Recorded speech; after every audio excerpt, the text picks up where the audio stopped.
Les parents africains et leur comportement toxique partie 1. Penser que frapper égale éduquer.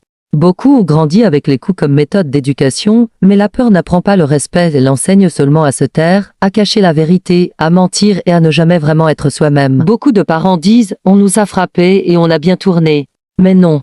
Si les générations passées étaient vraiment équilibrées, l'Afrique n'aurait pas autant de blessures collectives aujourd'hui, manque de confiance, peur de s'affirmer, culte du silence et même complexe d'infériorité face aux Occidentaux.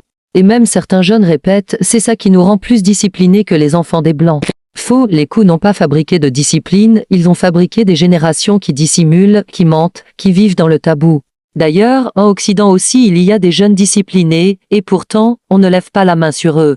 Leurs pays sont même beaucoup plus développés. Si vraiment les coups fabriquaient la discipline, l'Afrique serait aujourd'hui le modèle du monde. Or, ce qu'on y retrouve trop souvent, c'est corruption, abus de pouvoir, inégalité, tout le contraire d'un peuple soi-disant éduqué dans la discipline. Oh, et pour le FC pas mes parents.